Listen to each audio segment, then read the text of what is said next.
नमस्कार मित्रांनो, मी प्राध्यापक डॉक्टर बालासाहेब किलचे, सहाय्यक अधिव्याख्याता, श्रीनाथ शिक्षणशास्त्र महाविद्यालय पैठण, जिल्हा औरंगाबाद। आज आपण भारतीय राजकीय विचार या विषयाची चर्चा करणार आहोत। आपण भारतीय संस्कृतीच्या संदर्भात ज्यावेळेस बोलतो त्यावेळेस असं म्हटलं जातं की भारतीय संस्कृती ही जगातील सर्वश्रेष्ठ संस्कृती आहे आणि म्हणूनच मग त्या आधारावर भारतीय संस्कृतीचा ज्यावेळेस आपण इतिहास पाहतो त्यावेळेस भारतीय संस्कृतीचा इतिहास हा समृद्ध आणि वैविध्यपूर्ण असा आहे।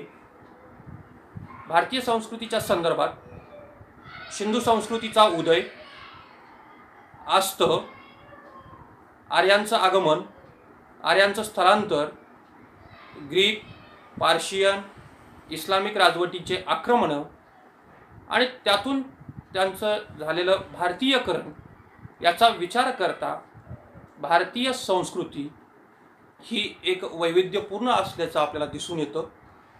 आणि मग या सगळ्या बाबीचा ज्यावेळेस आपण विचार करतो त्यावेळेस भारतीय संस्कृतीचा हा जो काही प्रवास आहे तो प्रवास हा राजकीय, सांस्कृतिक, धार्मिक या विचारमंथनातून झाल्याचं आपल्याला दिसून येतं आणि म्हणूनच भारतीय संस्कृती ही जगातील सर्वश्रेष्ठ संस्कृती ठरतं।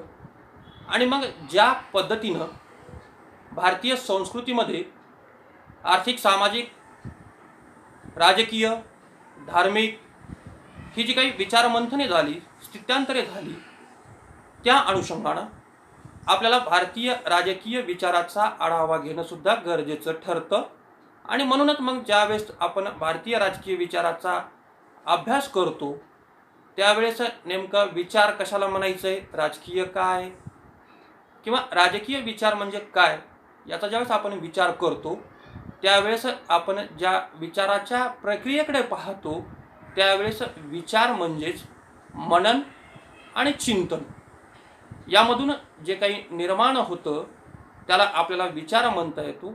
आणि म्हणूनच मनन आणि चिंतनाच्या माध्यमातून जे काही विचार प्रक्रिया पुढे येतं त्याला एक आपण विचार असं म्हणताना दिसून येतो। आणि म्हणूनच मग या सगळ्या बाबीचा ज्यावेळेस आपण संस्कृतीप्रमाणे ज्यावेळेस विचार करतो त्याचप्रमाणे ही जी काही भारतीय राजकीय विचाराची जी काही परंपरा आहे ती परंपरा ही पाश्चिमात्य राजकीय विचाराच्या अगोदरची आहे। भारतीय राजकीय विचाराची परंपरा ही पाश्चिमात्य राजकीय विचाराच्या अगोदरची जरी असली तरी सुद्धा ज्या प्रमाणात पाश्चिमात्य राजकीय विचारांना जागतिक बुद्धिमत्तेचं किंवा जागतिक क्षमतेचं जे काही स्थान मिळालेलं आहे ते स्थान भारतीय राजकीय विचारांना मिळालेलं नाही, ही एक वस्तुस्थिती आहे। आणि मग या सगळ्या बाबीचा ज्यावेळेस आपण विचार करतो त्यावेळेस प्रत्येक काळामध्ये जे काही परिवर्तन होतात त्या परिवर्तनाचा आधार हा त्या त्या काळातील एक जो काही विचार प्रवाहावर रुजलेला असतो तो असतो। आणि म्हणूनच मग प्रत्येक काळामध्ये अनेक आर्थिक, सामाजिक, राजकीय विचार आपल्या पुढे येतात आणि मग त्यातून जे काही आर्थिक, सामाजिक, राजकीय विचार पुढे आलेले आहेत ते राजकीय विचार किंवा ते विचार त्या काळाचं प्रतिनिधित्व करताना आपल्याला दिसून येतात। आज वर्तमान काळामध्ये ज्यावेळेस आपण राजकीय विचाराची चर्चा करतो त्यावेळेस प्राचीन राजकीय विचारवंताच्या संदर्भात ज्यावेळेस विचार करतो त्यावेळेस आज जागतिक बौद्धिक परंपरेचं प्रतिनिधित्व हे पाश्चिमात्य विचार करताना आपल्याला दिसून येतात। आणि त्या मानानं भारतीय विचारवंत किंवा भारतीय विचार हे या ठिकाणी कुठेही दिसत नाही। म्हणजे एकंदरीत जर आपण विचार केला तर असं निदर्शनास येतं जे काही भारतीय राजकीय चिंतन आहे किंवा भारतीय राजकीय विचार आहेत त्या भारतीय राजकीय चिंतनामध्ये जी काही समस्या आहेत त्या समस्येची सर्व उत्तरं ही भारतीय राजकीय चिंतनामध्ये आपल्याला सापडताना दिसून येतात. आणि मग त्यामुळं जागतिक बौद्धिक परंपरेची जी काही प्रक्रिया आहे त्या प्रक्रियेचं प्रतिनिधित्व करण्याची क्षमता या भारतीय विचारामध्ये असल्याचं आपल्याला दिसून येतं. त्यामध्ये प्रामुख्याने जे काही प्राचीन काळामध्ये महाभारत असेल, कौटिल्याचं अर्थशास्त्र असेल, याचा विचार आपल्याला करणं गरजेचं ठरतं. आणि मग या सगळ्या संदर्भात ज्यावेळेस आपण बोलतो त्यावेळेस भारतीय राजकीय विचाराचा ज्यावेळेस आपल्याला अभ्यास करावा लागतो त्यावेळेस भारतीय राजकीय विचाराचा अभ्यास करताना प्राचीन काळ, मध्ययुगीन काळ आणि आधुनिक या 3 कालखंडामध्ये भारतीय राजकीय विचाराचा आढावा घेतला जातो. आणि मग त्या अनुषंगानं आज आपण प्राचीन काळाच्या संदर्भात चर्चा करतोय. या सगळ्या बाबीचा ज्यावेळेस बोलतोय त्यावेळेस भारतीय जे काही विचार आहेत ते भारतीय विचार हे अध्यात्मावर उभे आहेत. आणि मग त्यामुळं भारतीय राजकीय विचार हे अध्यात्मवादी आहेत. त्यांना प्लेटो, अरिस्टॉटल सारखे राज्यशास्त्रज्ञ मिळालेले नाहीत. हा जो काही एक गैरसमज आहे तो गैरसमज भारतीय राजकीय विचारांनी मोडीत काढल्याचा आपल्याला दिसून येतो. आणि मग या सगळ्या बाबीचा ज्यावेळेस आपल्याला चर्चा करणं कर्मप्राप्त ठरतं त्यावेळेस भारतीय राजकीय विचारामध्ये प्राचीन काळापासून आजपर्यंत अनेक परिवर्तनं झालेली आहेत, अनेक बदल झालेले आहेत. त्याचाही विचार आपल्याला करणं गरजेचं ठरतं. आणि मग ज्यावेळेस भारतीय राजकीय विचाराचं महत्त्व अधोरेखित होतं किंवा भारतीय राजकीय विचाराची चर्चा केली जातं त्यावेळेस विलोबी, डॅनिंग हे जे काही पाश्चिमात्य विचारवंत आहेत ते पाश्चिमात्य विचारवंत असे म्हणतात की भारतीय ग्रंथसंपदा ही अत्यंत रानटी आहे. त्यामध्ये कोणताही राजकीय सिद्धांत सापडत नाही किंवा राजकीय सिद्धांताचा अवशेषसुद्धा सापडत नाहीत. आणि मग या सगळ्या संदर्भात ज्यावेळेस आपण विचार करतो त्यावेळेस काशीप्रसाद सारखे जे काही भारतीय विचारवंत आहेत ते या मुद्द्यांना खोडून काढतात. आणि ते असं म्हणतात की प्राचीन काळात ज्या काही भारतीय राजकीय संस्था होत्या आणि त्या भारतीय राजकीय संस्था आणि जे काही राज्याचे जे काही विचार आहेत किंवा राज्याच्या संदर्भातले जे काही विचार आहेत ते अत्यंत प्रगल्भ स्वरूपाचे आहेत आणि त्या अत्यंत विकसित असल्याचं काशीप्रसाद यांनी त्याचं स्पष्टीकरण दिलेलं आहे. हे आपल्याला मान्य करावंच लागतं. आणि मग या सगळ्या संदर्भात ज्यावेळेस आपण बोलतो त्यावेळेस जे काही आपण म्हणतोय की लोकशाही शासन पद्धत असेल किंवा इतर शासन पद्धतीचा उदय जसा ग्रीकमध्ये झाला त्याच पद्धतीनं प्राचीन भारतामध्ये सुद्धा शासन व्यवस्थेचे अनेक प्रकार असल्याचं आपल्याला दिसून येतात.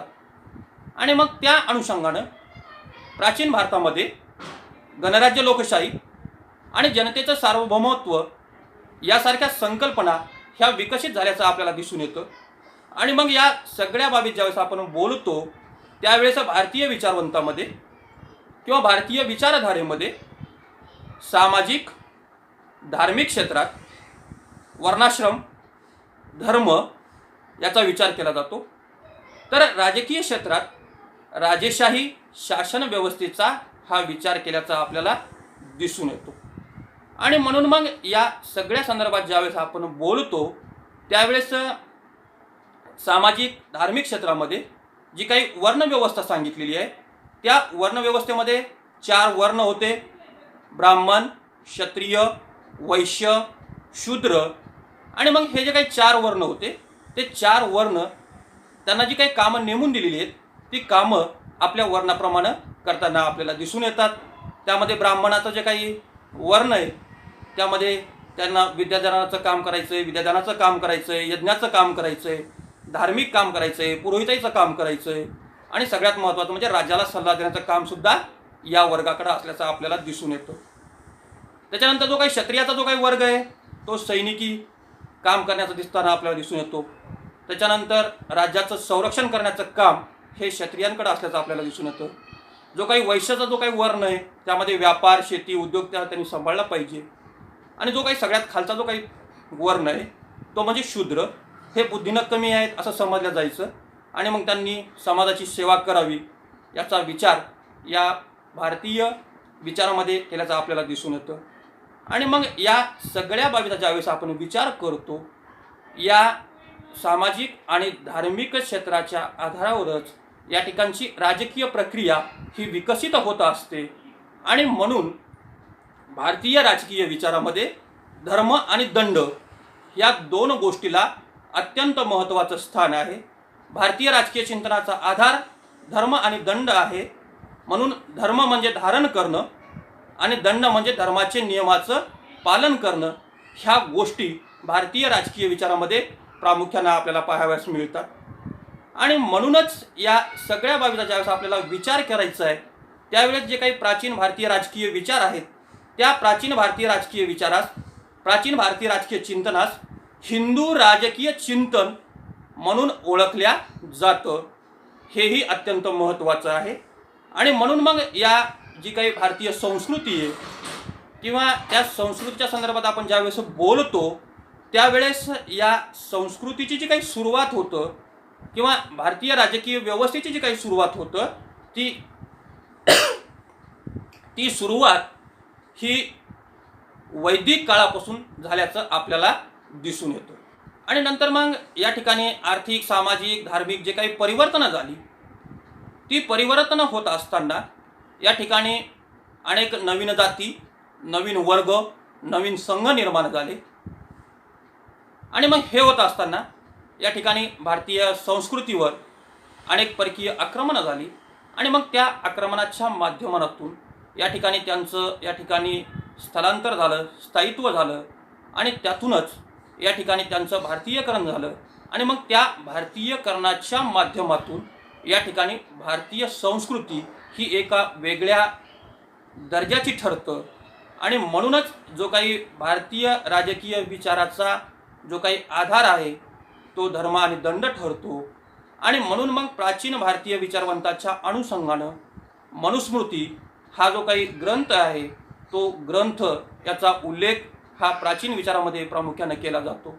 आणि या मनुस्मृतीला भारतीय धर्मशास्त्राचा जो काही हा प्राचीन काळातला जो काही ग्रंथ आहे, तो ग्रंथ या ठिकाणी धर्मनिवारणाचं काम या ठिकाणी करताना आपल्याला दिसून येतं.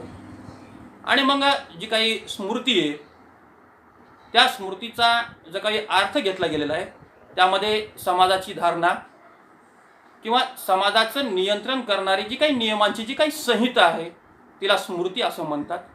आणि म्हणूनच या ठिकाणी जो काही मनुस्मृतीचा जो काही ग्रंथ आहे किंवा मनुस्मृती जो काही राजा होता या ठिकाणी पहिला, तो या ठिकाणी समाजासाठी नियम करणारा पहिला पुरुष म्हणून मनुस्मृतीकडं पाहिल्या जातं किंवा या ग्रंथाकडं पाहिल्या जातं. त्यानंतर प्राचीन भारतीय राजकीय विचारामध्ये कौटिल्यांचं नावसुद्धा अग्रभागी आहे. आणि कौटिल्यानं अर्थशास्त्राच्या माध्यमातून राजाने कोणतं काम केलं पाहिजे, राजाने कसे कामं करावेत याचं विवेचन या ठिकाणी केल्याचं दिसून येतं.